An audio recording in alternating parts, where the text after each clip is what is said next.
Entendí. Con las enfermedades autoinmunes, ¿verdad? Es la segunda enfermedad reumatológica que ocasiona mayor gasto económico. ¿Quién es la primera? No. OA. Osteoartrosis, ¿no? Porque es la más común. Entonces, esta es la segunda enfermedad que ocasiona mayor gasto económico y 30% de los gastos hospitalarios ocasionados por procesos musculoesqueléticos, ¿vale? ¿Qué se debe la mortalidad? Bueno, principalmente las complicaciones de la artritis, como lo dije en la definición, son dados por la incapacidad de los pacientes. Está un poquito trabado, pero bueno. Pero la mortalidad está dada para... Ya. Por enfermedad cardiovascular, o sea, per se, sabemos que el estado inflamatorio también ocasiona enfermedad cardiovascular, infecciones, neoplasias malignas, patología gastrointestinal, el daño articular avanzado que ya nos causa una incapacidad, y es el principal predictor de muerte es este grado justo de capacidad funcional. Y bueno, la patología. Estamos hablando que es una enfermedad multifactorial en la que intervienen tanto factores ambientales, genéticos, infecciones, cambios o susceptibilidad en el ADN. Entonces, ¿qué tenemos aquí en la artritis? Lo vamos a ver a lo largo de toda la plática, pero prácticamente esta imagen como que resume todo, ¿vale?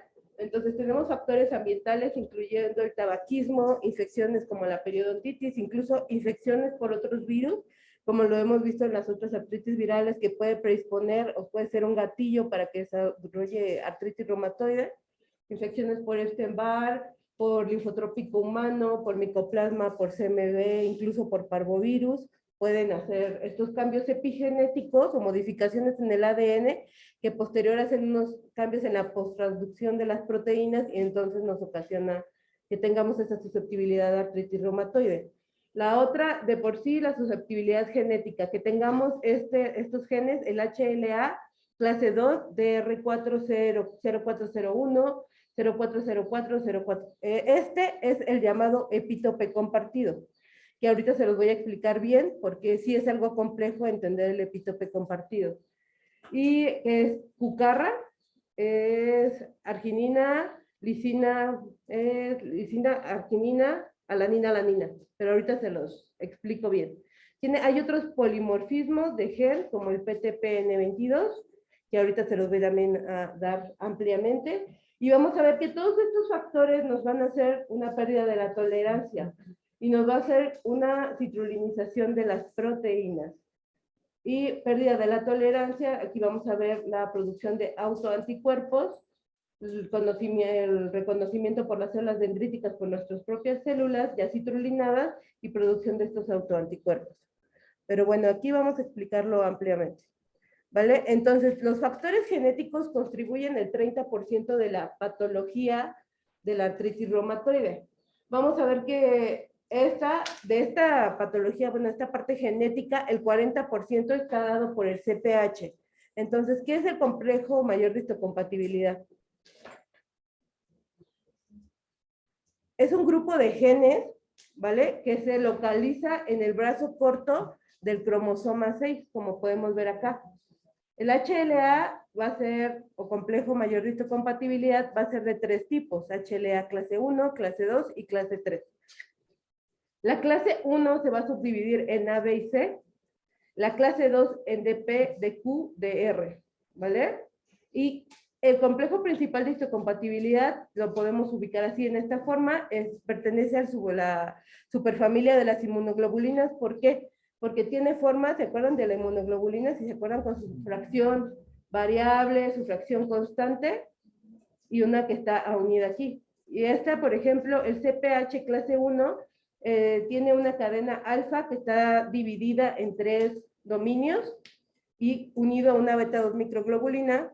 El clase 2 tenemos aquí su fracción variable, su fracción constante, son 2 cadenas divididas en dímeros, alfa 1, beta 1, alfa 2, beta 2.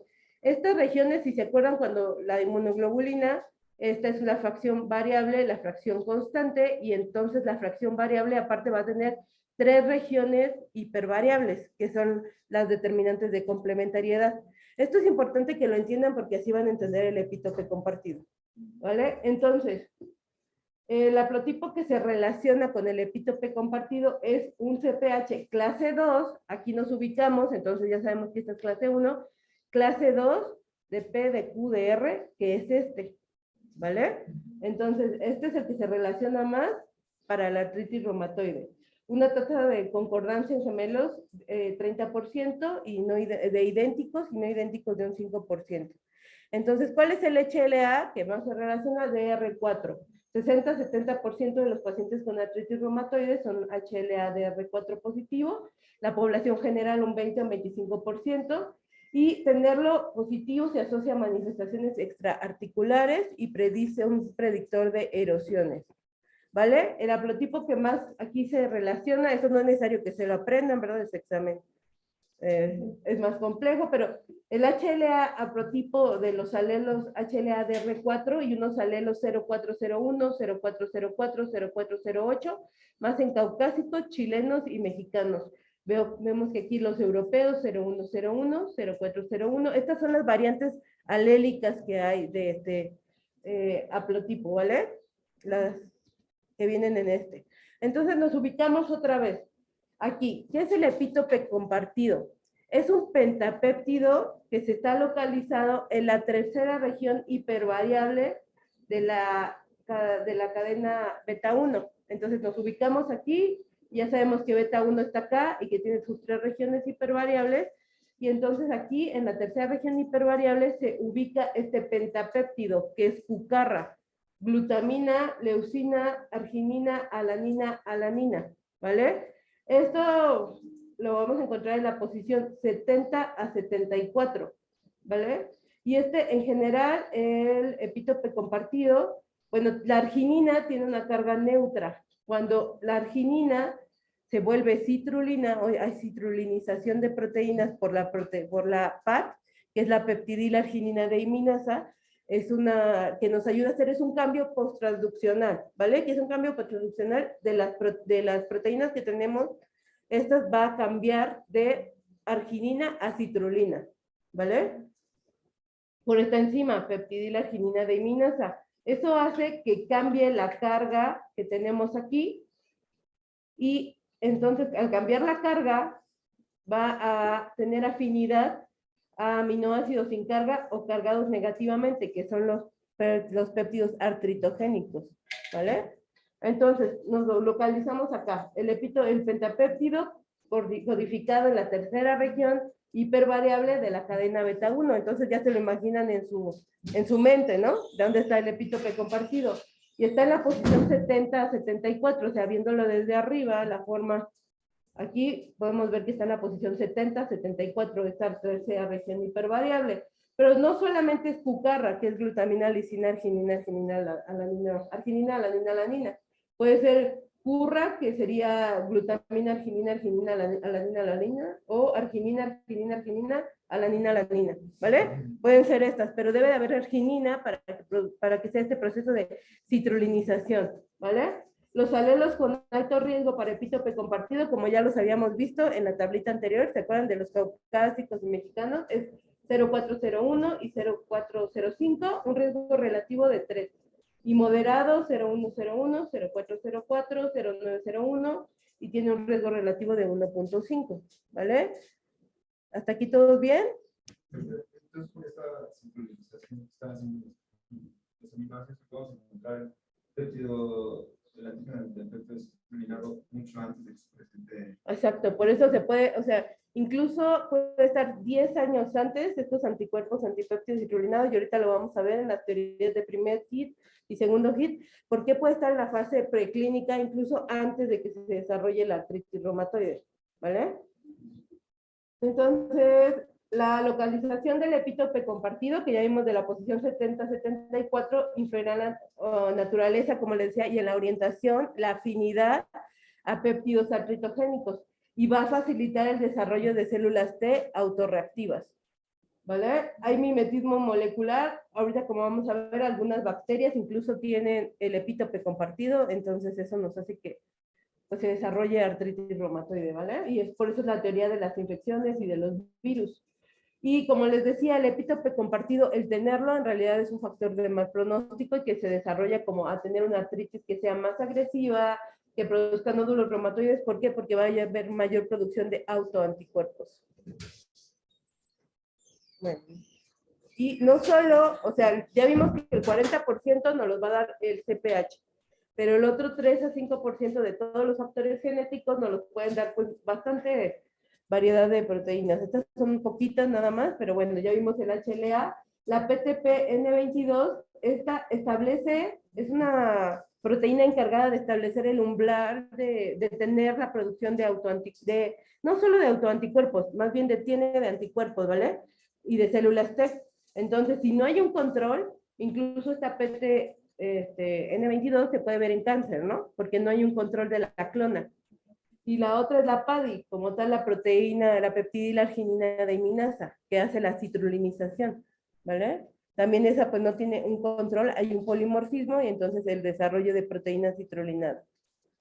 Hasta ahí los factores genéticos. Vamos a los factores ambientales. Hay una asociación con agentes infecciosos, ya sea por mimetismo molecular o porque hay esta similitud de cucarra, ¿vale? Incluso aquí, por ejemplo, la E. coli contiene cucarra y está esta hermosa porfiromona gingivalis que ella misma produce su peptidilarginina deaminasa para ella producir tanto la citrulinización de sus propias proteínas como de proteínas de nosotros. ¿Vale? También la producción de lipopolisacáridos, ya sea de la bacteria, el ADN de la bacteria, que se va a unir a estos receptores tipo TOL, receptores de patrones de daño. Entonces también eso puede ocasionar un mimetismo molecular y un primer gatillo para que o un segundo, ya tenemos anticuerpos, un segundo gatillo para desarrollar la enfermedad. ¿Vale? También miren, el virus de Epstein-Barr contiene cucarra, el parvovirus también, o sea, aquí está la porfiromona gingivalis. Entonces, esta se encuentra aquí a nivel de lo que sería el periodontitis, o de periodontitis. Y lo que pasa, llega la porfiromona gingivalis, que ya dijimos que tiene su propia peptidilarginina deaminasa. Entonces, a las proteínas que va a pasar, las va a citrulinizar, ¿no? Ya sea proteínas propias de la bacteria o proteínas del hospedero. Entonces, estas proteínas citrulinizadas, que ya vimos que son las que tienen aquí una bolita hasta arriba, van a ser presentadas por las células presentadoras de antígenos profesionales, llamada célula dendrítica, llamada neutrófilo, llamada macrófago, ¿no? Entonces, llegan estas células, van a fagocitar a la proteína citrulinizada. Supongamos que aparte este paciente tiene una susceptibilidad genética, tiene este HLA-DR4, 0401, digamos, y entonces, ¿qué va a pasar? Ahora, esta célula presentadora de antígeno va a ir a presentarlo a célula T. Acuérdense que la célula T necesita fuerzas que el CPH esté presente en la célula para que la presente, ¿vale? Si a una célula B puede ir el macrófago y presentárselo directamente, no necesitamos de CPH, pero para presentárselo a una célula T, a fuerzas necesitamos que el CPH sea intermediario, un coestimulador que esté presente. En caso de perfil TH, bueno, ya ahorita les digo. Entonces, bueno, ya lo presentó, ¿no? Y aquí está el HLA para ir a presentárselo a la célula T. La célula T ya lo reconoció y entonces ahora va a ir con la célula B a presentárselo para que esta que produzca anticuerpos contra estas proteínas citrulinizadas, ¿no? Y entonces ya, aquí ya produjo sus anticuerpos. ¿Y qué va a pasar en un segundo proceso infeccioso? O cuando encontremos otra vez proteínas citrulinizadas. Recuerden que cuando se produce por primera vez, la respuesta es más lenta, menos específica, pero cuando hay un segundo reconocimiento, la respuesta es mucho más rápida, más eficaz y pues más aumentada, ¿no? Hay un pico muy alto. Entonces, ya tenemos aquí un segundo gatillo. Supongamos que ahora se infectó de Epstein-Barr con citruliniza y citruliniza las proteínas. Entonces, ya tenemos los anticuerpos hechos, va a ser una respuesta más rápida, se van a producir los complejos inmunes y estos complejos inmunes tienen afinidad a las articulaciones. Van a ir y van a empezar a dañar, a inflamar todo lo que es la articulación. producción de células mediadoras, producción de TNF y empezar a dañar, activación del complemento, ¿vale? Entonces, ¿qué otro factor de riesgo principalmente tenemos? El tabaquismo, ¿vale? El tabaquismo de por sí el tabaco se desarrolla con 1000 enfermedades, ¿no? Pero todas sus sustancias, sus 4000 sustancias tóxicas, pueden llegar a producir cambios genéticos. Eso ya sabemos porque hay producción de cáncer. Pero también aquí nos cambia a nuestras proteínas y favorece la citrulinización de las proteínas. También promueve polimorfismo, como modificaciones a través de PADI, como les digo, aumento de la citrulinización y pues depresión de las funciones leucocitarias, lo que ocasiona una menos adhesión de plaquetas, también causa que los macrófagos no capten tan rápido, causa daño, inmunidad innata, inmunidad adaptativa, ambos. Inhibición de la respuesta innata de la energía de las células T, como les digo, macrófagos, disminuye su respuesta, disminuye la producción de factor de necrosis tumoral, de interleucina 1, interleucina 6, interleucina 22, pero me van a decir, pero estos son proinflamatorios, como que los disminuye. O sea, sí, también todas, acuérdense, todos estos células, todas estas proteínas tienen efectos antagónicos y tienen, o sea, benéficos y también proinflamatorios, ¿no? Ayudan a diferenciar algunas estirpes celulares que no son del todo malas. El riesgo permanece 10 años después de la suspensión del tabaco, o sea, no se vale que, ya lo suspendí y ya inmediatamente dejo de citrolinizar, no. 10 años, entonces no fumen. ¿Vale? La relación, aparte, si el paciente con artritis sigue fumando, o sea, ya propiamente tiene artritis, se desarrolla a que tenga recidivas, recaídas, a que no funcionen los tratamientos, porque precisamente está citrolinizando, o sea, ¿de qué te sirve que te esté dando más tratamientos si tú estás dando el gatillo, ¿vale? Tenemos aquí la teoría del primer hit y segundo hit, ¿vale? Entonces empezamos nuevamente en el pulmón. El tabaco, las sustancias tóxicas, ¿qué nos van a hacer? A esta célula nativa, proteínas, las citrolinizamos, ¿vale? Entonces viene la célula aquí, dendrítica, procesa la proteína citrolinizada, la va a presentar a la célula T, acuérdense que no la presenta toda, la destruye y solo presenta una parte. Y para que la presente a la célula T debemos de tener al intermediario que es el HLA. Supongamos que este paciente tiene un HLA con epítope compartido. Entonces ya ahí tenemos susceptibilidad, ya la está presentando, la va a ir a presentar a la célula B. La célula B, ¿qué va a hacer? Va a producir anticuerpos y ya los va a guardar, ¿no? Aquí en la médula ósea. Entonces ya tenemos los anticuerpos igual que en el caso anterior, ya tenemos aquí los anticuerpos formados. En un segundo, no sé, un segundo gatillo que pueda pasar, ya tienes anticuerpos anticitrulina, ahora te infectaste, tuviste algún problema de porfiromona gingivalis, o tuviste un Epstein-Barr, o tuviste un parvovirus, o coronavirus, que está despertando la respuesta inmune, entonces citrulinizas las proteínas e igual llegan los anticuerpos más eficaces, más ávidos, y empiezan a unirse formando inmunocomplejos y a dañar aquí, ¿vale? Formando la respuesta inmune. Los linfocitos B, ¿qué respuesta tienen aquí en la artritis reumatoide? Presentación de antígenos a células T. O sea, como ya vieron todos en las imágenes, los linfocitos B pueden presentar al linfocito T, a células T CD4 y la secreción de citocinas. Y se ha cuestionado aquí, se ha visto que en la articulación se forman unos folículos linfoides y con centros germinales, como si fuera un ganglio productor de anticuerpos. Ahí en la propia articulación, o sea, la sinovia empieza a formar estos anticuerpos y empieza a dañarlo ahí directamente, ¿vale? Entonces las células B sinoviales van a producir factor reumatoide en mayores concentraciones que en las células B de ahí de la articulación que en la sangre periférica. Aparte secretan, bueno, anticuerpos contra colágeno tipo 2, que son, y la bimentina, que también esto es parte de la citrulinización de proteínas, o homocitrulina, que ahorita más adelante lo vamos a ver, ¿vale? Entonces, las células B tienen que ver todo esto en la patogenia de la AR, la producción de autoanticuerpos. ¿Qué es el factor reumatoide, Sandy? ¿Qué es el factor reumatoide de Yanira?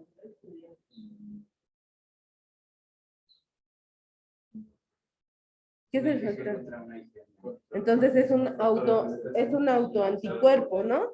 O sea, sí, es un autoanticuerpo en mayor concentración, es un isotipo IgM que actúa contra una porción Fc de una IgG, ¿no? Entonces sí, es un autoanticuerpo en la circulación del líquido sinovial, fue el primer autoanticuerpo descrito, es un biomarcador no específico de artritis reumatoide. ¿Por qué? Porque puede estar en otras enfermedades incluso en valores más altos, como es el síndrome de Sjögren, ¿no? Que está incluso para hacer el diagnóstico, son valores mucho más altos que en artritis reumatoide. Y se incrementa como consecuencia de la activación de la respuesta inmune en el contexto de formación de complejos. Entonces aquí tenemos, esta obviamente no es una IgM, esta es una IgG, pero es para, la IgM, acuérdense que es un pentamérico, son 5 cadenas, ahorita lo tengo, pero aquí va a actuar ¿contra quién? Contra la porción Fc de una IgG. Entonces, como aquí les digo, el isotipo más común de factor reumatoide es la IgM, en el 90% de los casos. Sin embargo, puede ser IgA e IgG. Entonces, cuando hablamos a veces de una artritis reumatoide seronegativa, no es forzosamente de que sea seronegativa, simplemente el isotipo que más se mide en el factor reumatoide es el IgG, porque está en el 90% de los casos. Pero puede ser un isotipo IgA o un IgG, pero no lo va a medir. Entonces puede ser que por eso es seronegativa, ajá, pero en realidad puede tener un factor reumatoide isotipo IgG, o IgE, o IgD, o IgA, que se relacionan a mal pronóstico. El IgA se asocia a una artritis progresiva, grave y erosiva, e IgA a manifestaciones extraarticulares. Entonces puede ser que no sea tan seronegativo. ¿Y eso ¿no? puede medir? Sí, pero tendrían que ser más, en realidad no hay una prueba como estandarizada, sí se podrían hacer, pero son pruebas muy específicas, que están más caras y que pues no se las vas a hacer medir a un paciente si tiene la clínica, ¿no? Entonces, sí. Y el factor de diagnóstico de seropositividad tiene el 75-80%, es un factor pronóstico, se relaciona a una enfermedad, tener títulos altos de factor reumatoide, se relaciona a una enfermedad severa, a que sea con erosiones y manifestaciones extraarticulares. También a una falla anti-TNF y respuesta a rituximab. ¿Por qué? Es lo que ayer les había comentado, ¿no? Porque son producción de autoanticuerpos. Entonces, el rituximab, ayer les estaba diciendo, ¿no? Es un anti-CD20, o sea, contra el linfocito B ya maduro que está produciendo los anticuerpos. Si tú actúas directamente de esto y tienes una cantidad muy grande de autoanticuerpos, pues entonces el paciente va a responder bien a este tratamiento. Entonces, aquí está, miren, el factor reumatoide de tipo IgM, como les digo, es un pentamérico que actúa contra la función Fc de una IgG. ¿Vale? Y estos son los porcentajes como el IgG 36, IgA 19, IgE 16 y la IgD incluso en un 3-4%. ¿Vale? Factor reumatoide. Tiene una sensibilidad de 65-80% y una especificidad de 85%. El valor de corte es de 15 a 20 unidades para que sea positivo, más de 20, en título alto y así como si es un isotipo IgA, ya les dije, se va a relacionar con gravedad, erosiones, progresión rápida y afección extraarticular. Aquí tenemos todas las patologías extra que se pueden asociar a un factor reumatoide, que les decía, el síndrome de Sjögren 75-95%, incluso las trioglobulinemias también 40-100%. Que tenga lupus no quiere decir que no pueda tener factor reumatoide, 15-35%, o sea, el factor reumatoide puede estar presente. Es lo que les decía ayer de las infecciones virales como tal, pues no tenemos por qué hacer el diagnóstico con un factor reumatoide, sin embargo, no excluye que lo pueda tener, ya vimos que todo puede, en todas las enfermedades está, ¿ya vieron? Y en población sana, joven, la frecuencia de factor reumatoide positivo es en un 5%, entre más viejitos somos, más alto el riesgo de que tenga positivo, hasta en un 10-25%, yo incluso diría que en un 35%, sí está positivo. Eso no quiere decir que nuestro viejito tenga artritis reumatoide, ¿verdad? Es clínica. La mayoría es osteoartrosis, pero sí puede haber artritis del anciano. Doctor, ¿hay estudios de positividad del factor reumatoide? Sí, en un 5 a 10%, o sea que no tienes, tú puedes tener en un 5 a 10% posibilidad de tener factor reumatoide, aunque no tengas artritis ni la vas a desarrollar, pero el tener factor reumatoide, pues no fumes. Cuídate, ya no fumes. El factor reumatoide que se va a desarrollar a esta formación de inmunocomplejos y por lo tanto va a hacer una respuesta inmunomediada, activación de complementos de macrófago en la sinovia y quimiotaxis. Incluso ya vimos que el propio factor reumatoide se va a empezar a producir en la sinovia, ¿no? Por estos ganglios, por este tipo de ganglios que forman ahí a nivel sinovia. Los anticuerpos antipéptidos citrulinados, como les decía, es una modificación posttraduccional de las proteínas. Es un cambio de arginina a citrulina, ¿vale? Por esta enzima, la peptidilactinina de iminasa, hay de 4 tipos. Aquí la PADI4 es la que se relaciona, porque es la que se ve relacionada con los macrófagos. La PADI1 está en útero y así, o sea, la que se ve relacionada es la PADI4, ¿vale? Entonces aquí hay cambio, como les digo, de cargas de positiva a neutra. La sensibilidad de los anticuerpos antipéptidos citrulinados son de una sensibilidad de 70 con una especificidad del 95%. Y aquí está lo que me decías justo, Axel, o sea que van a estar incluso en una fase preclínica, porque ya vimos que esas teorías del primer hit y segundo hit, ¿no? Entonces ya se produjo en su médula los anticuerpos, ¿no? Ya lo tienen. Entonces, pero todavía no lo desarrollan hasta que viene un segundo hit, una infección, y entonces ya pueden desarrollar la enfermedad. Entonces puede estar positivo hasta en un 10 años antes de que se relacione con la enfermedad. La posibilidad está en un tercio de pacientes que son factor reumatoide negativo. En estas AR que les toman, si tienen un factor reumatoide negativo, pueden tener en un tercio los ACPAS positivos, ¿vale? La prevalencia, pues es la presencia de HLA-DR4, que es el epítope compartido, constituye un factor de riesgo independiente para su producción. Induce daño mediante activación de complemento, inducción de osteoclastogénesis y daño inducido por NET. Las NET son estas trampas extracelulares de neutrófilos, ahorita las vamos a ver bien, pero también las activa, y estos ACPAS. Y la inducción de osteoclastogénesis es bien importante porque entonces los ACPAS se van a desarrollar, tener ACPAS positivos, se desarrollan a enfermedad ósea, a mayor degeneración y mayor producción de erosiones en la artritis reumatoide. Aquí tenemos... ¿La osteoclastogénesis es a nivel sistémico o solo en las articulaciones? No, a nivel sistémico. Entonces, por eso hay riesgo de osteoporosis incrementado, ¿vale? De por sí, la artritis es un factor de riesgo independiente para osteoporosis. ¿Mande? Sí. Y bueno, esta es otra modificación posttransduccional, las proteínas, la carbamilación de las proteínas, o sea, no todo es citrulinización, también se ha encontrado esta carbamilación, incluso estos anticuerpos anticarb, a veces en estas AR que son seronegativas, también pueden estar presentes. Este es un cambio también por la amiloperoxidasa de lisina a homocitrulina y también producción de autoanticuerpos, ¿vale? Entonces, a veces pueden estar positivos en estos artritis que nosotros pensamos que son seronegativas, ¿vale?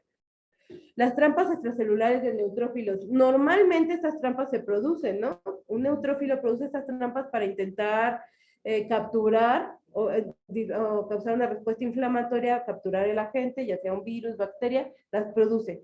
Pero ¿qué pasa si esta producción de trampas es tan exagerada? Pues nos va a causar una producción de una respuesta inflamatoria importante, ¿no? Eso es lo que pasa.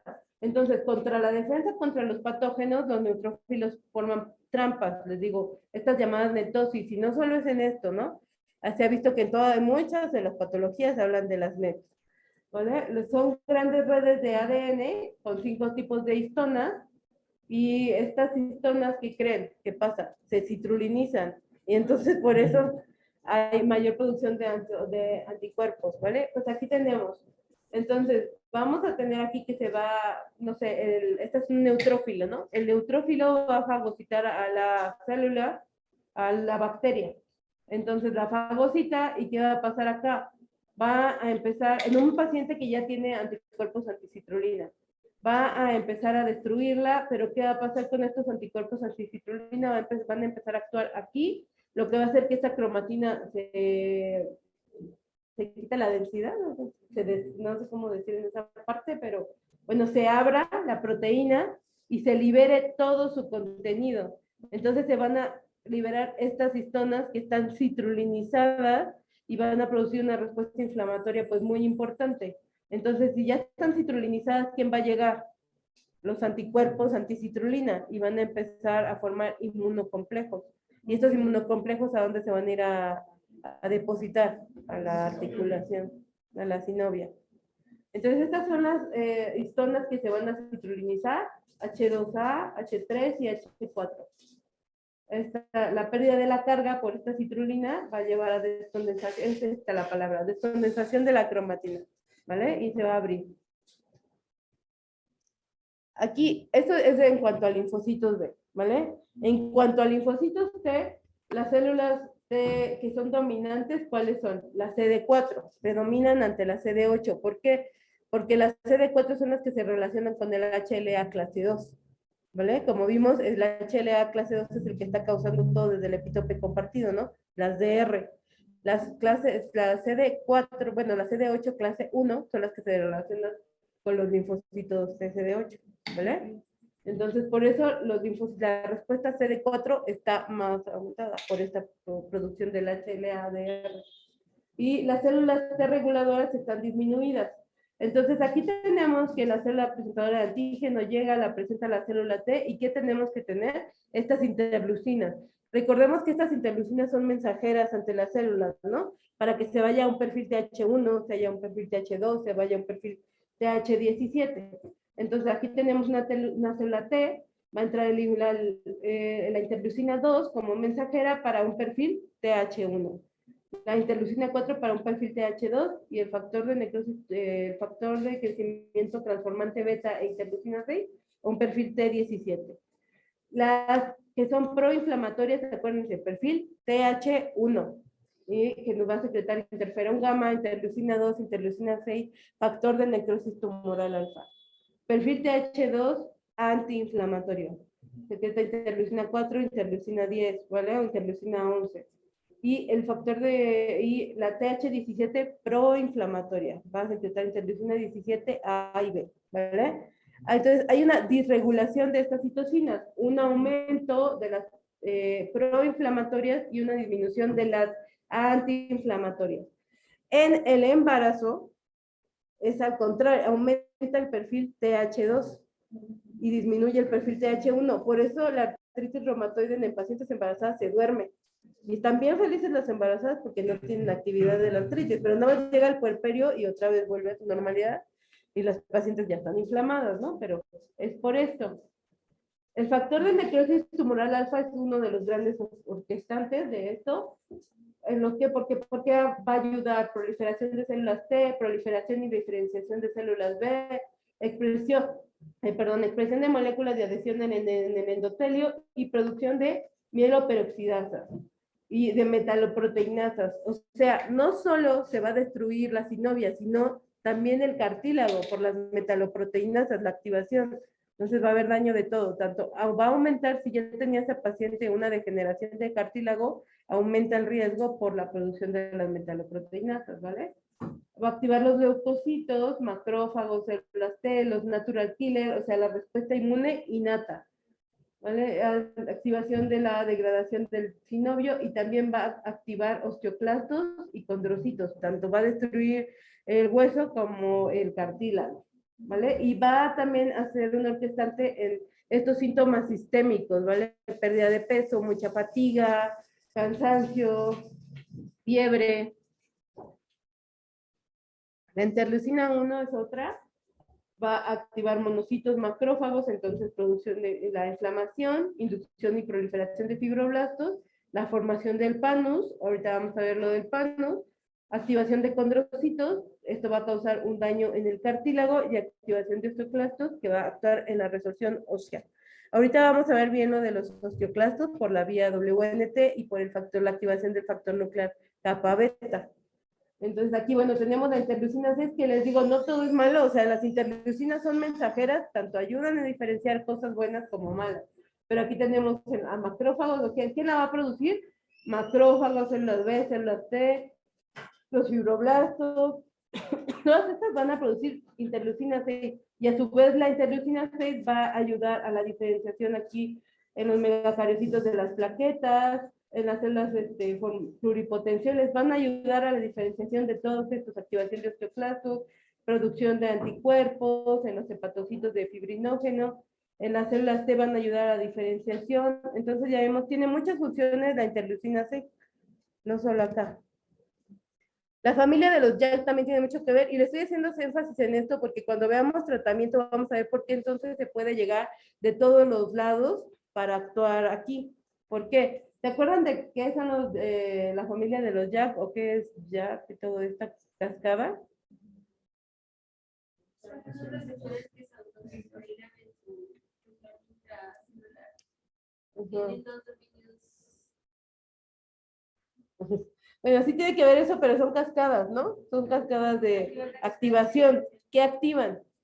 Van a leucocitos, maduración de células, leucocitos y producción de citocina, incluso producción de inmunoglobulinas. Entonces, las JAK se van a unir a un dominio, aquí se van a dimerizar las JAK y van a activar, necesitan a las STAT para fosforilarlas. Estas STAT van a actuar a nivel del núcleo, va a entrar a la transcripción genética y entonces producción de lo que ustedes quieran, inmunoglobulinas, secreción de citocinas proinflamatorias. Eso tiene que ver aquí, los anti-JAK actúan aquí, bloqueando a JAK para que no active STAT y entonces no haga estos cambios o estos cambios en la transcripción genética para producción de estas citocinas proinflamatorias. ¿Cuál es?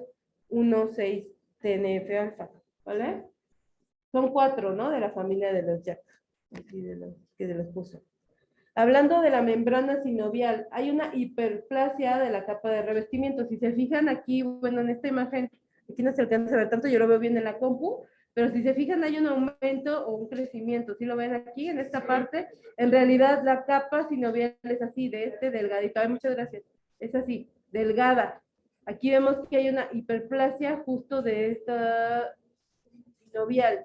Hay aumento de los sinoviocitos tipo A, que son los macrófagos de la sinovia. Entonces, una producción de interferón gamma, producción de TNF-alfa, y aquí de respuesta inflamatoria. Y está formando un centro germinal que, ¿qué les dije a qué se parecía? A un ganglio linfático. Entonces va a producir sus propios anticuerpos aquí, no localmente, ni siquiera necesita el sistema. Entonces, por eso es la producción de autoanticuerpos y la respuesta tan importante inflamatoria. Un predominio de CD4 sobre el linfocito CD8, ¿por qué? ¿Por qué se los dije que tiene que ver con el HLA, ¿no? Que tenemos clase 2 DR, con ese.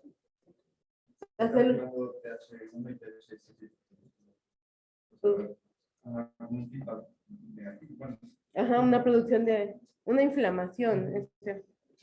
Y células plasmáticas productoras de factor reumatoide, ¿vale? Por esto, por la formación de estos centros germinales similares a los ganglios linfáticos. Entonces, ¿qué es el panus? Precisamente bueno, el panus quiere decir tela o recubrimiento, y es precisamente esta hiperplasia de todo esto, miren, ya lo vemos acá, de la membrana sinovial, ¿no? Entonces, este es normal, una membrana sinovial bien bonita, el cartílago y su cápsula, ¿no? Pero acá vemos cómo está con una hiperplasia muy importante. Incluso acá ya se está dañando el cartílago, lo vemos cómo está adelgazado. Y entonces aquí el tejido localizado en las sinovias son tipos celulares mayores de linfocitos T. ¿De qué tipo les dije?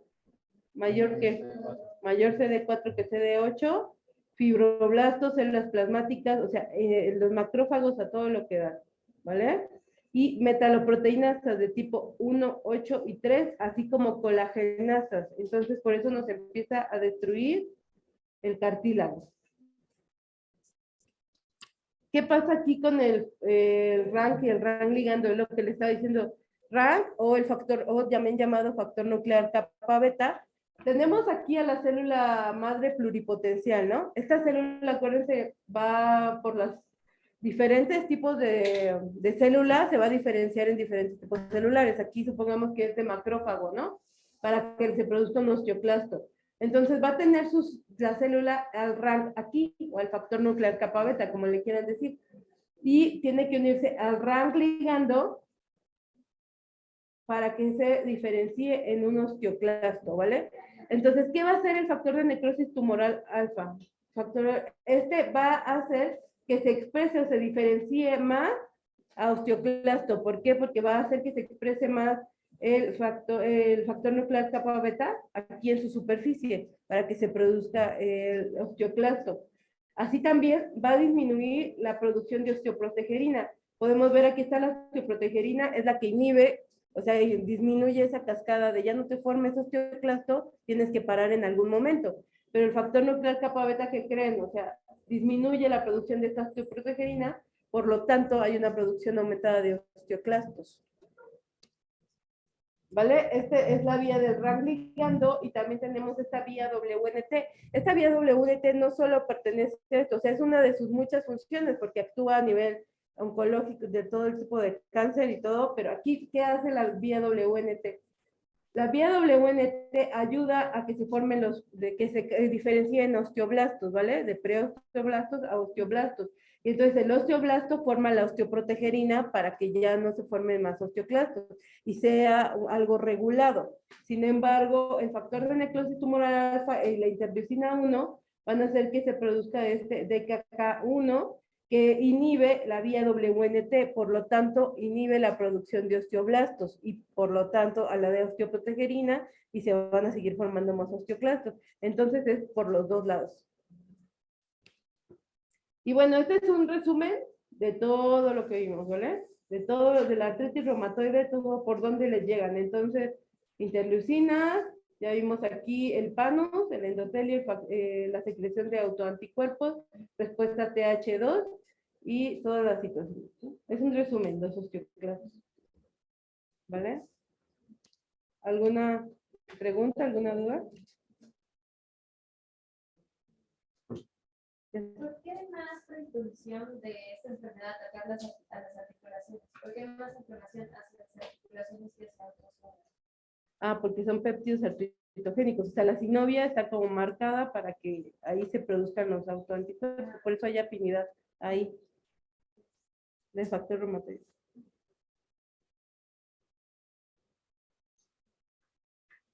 ¿Alguna otra? Ya todos están listos Y para entonces, o sea, el examen. para estos pacientes, para controlarles la osteoporosis, si además estás usando, si además usas esteroide en algún punto, o sea que yo sé que... Sí, entre todos vas a usar... O sea, ¿cuál sería como la estrategia más adecuada? ¿Controlar la enfermedad? Ajá, O... exacto. Disminuir la cascada inflamatoria, darles un buen tratamiento, que tu paciente esté en remisión de la enfermedad. La otra es la producción de, bueno, darles los esteroides, no te puedo decir porque hay unos pacientes que a fuerzas les tienes que dar 5 miligramos o 2.5 y se quedan así, ¿vale? Pero disminuir la cantidad a lo mejor de depósitos, que pongas la cantidad de esteroide que estés poniendo, dejarle una dosis mínima. Ya sabemos que más de 7.5 por más de 3 meses es el riesgo de producir osteoporosis, ¿no? Entonces, vas a disminuir esa cantidad y obviamente lo vas a seguir con densitometrías anuales y darle tratamiento si tiene osteoporosis. Pero no lo inicias desde que diagnosticas la enfermedad. No. Tienes que hacerle una densitometría ósea, debes de ver todos estos factores de riesgo y seguirlo. Pero no es como que lo hagas preventivo, no. Doctora, una pregunta. Sí, Digo, es un poquito más hacia el espacio, tratamiento. Cuando tú clasificas a los pacientes con medio de edad, para saber cuidar o actividades, Ajá. de acuerdo al criterio de edad 28 y clínicamente, ¿cuándo decides intensificar el tratamiento y pasar de fármacos antiinflamatorios comunes, etcétera, a una terapia ya más dirigida? Quizá pasar por la economía o hasta incluso progresarla a una de las terapias blancas, ¿no? Ajá. Los libros de Jack o intervención 6, no sé.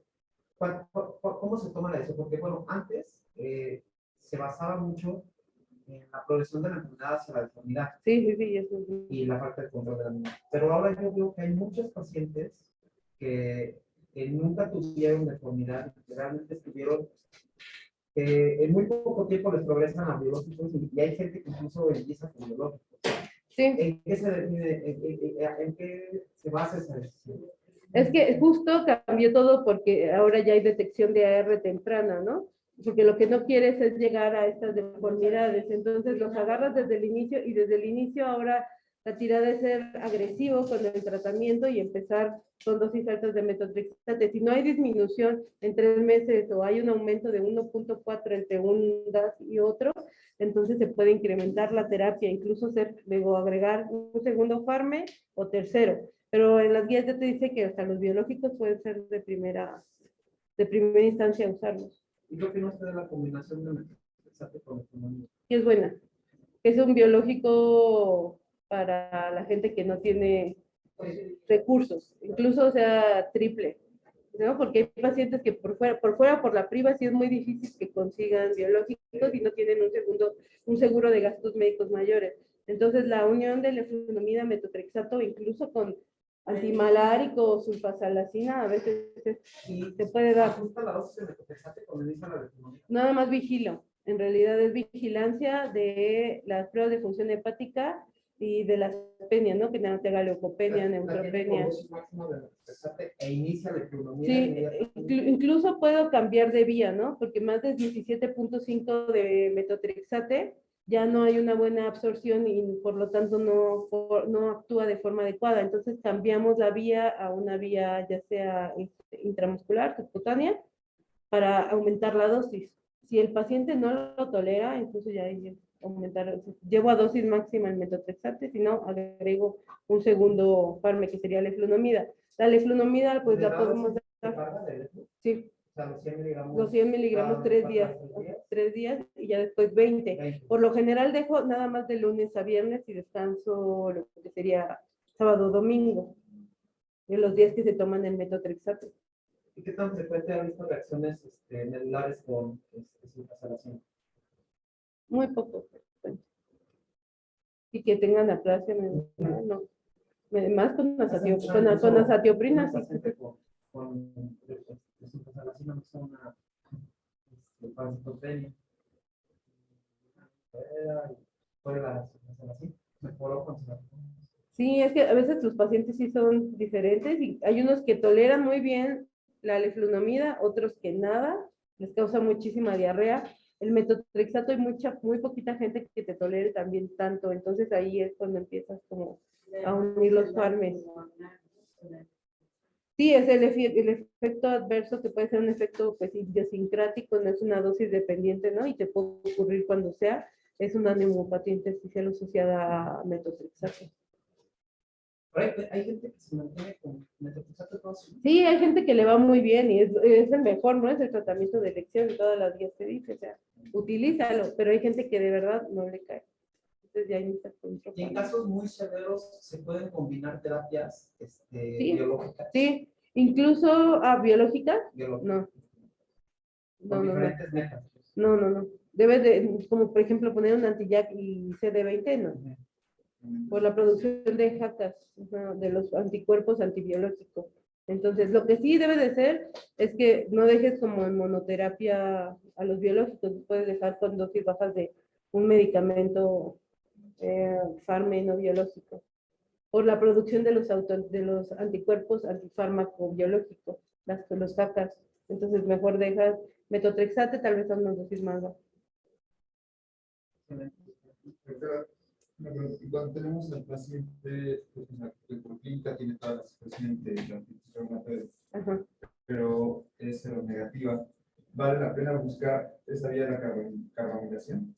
Pues en realidad es muy caro, ¿no? Si tiene, o sea, una seronegativa, tiene la clínica, tú le inicias tratamiento. Aparte, tiene PCR, BCG, ¿no? Radiografías, tienes otros métodos también para ver a tu paciente. Tendría que tener reactantes inflamatorios aumentados y las radiografías empiezan con daños, ya lo vamos a ver en la clínica, pero hay datos gatillo, datos principales, no necesitamos llegar a las erosiones, que es lo que ahorita es lo que se ha cambiado, ¿no? Por eso los criterios cambiaron, para hacer un diagnóstico temprano y evitar eso.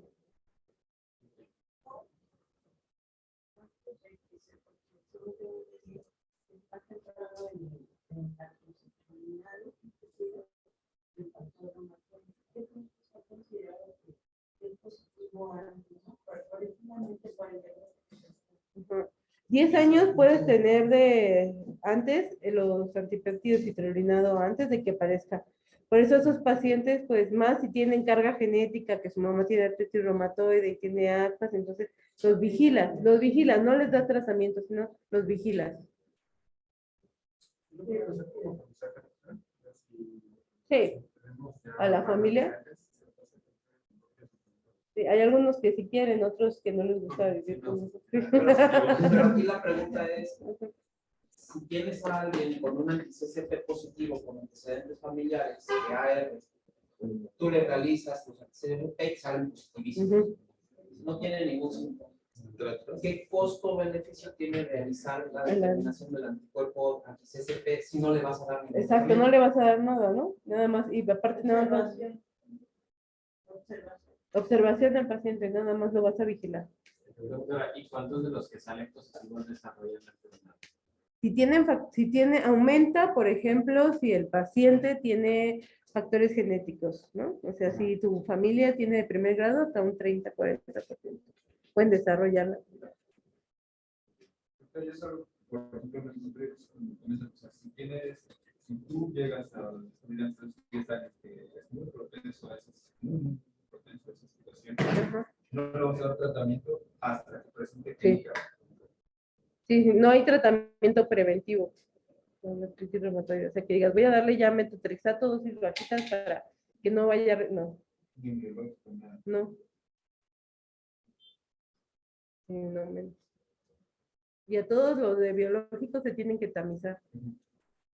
Tomarle su panel viral, TB, ¿vale? Pruebas totalmente completas antes de iniciar un biológico.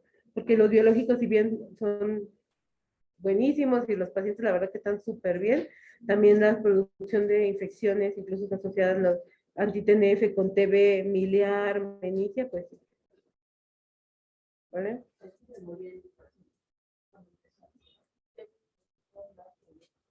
Por la falta de tamizaje, ¿no?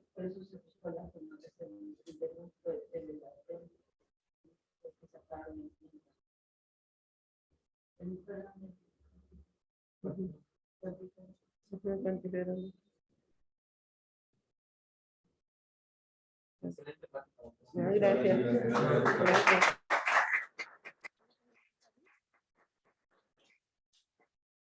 Muchas gracias.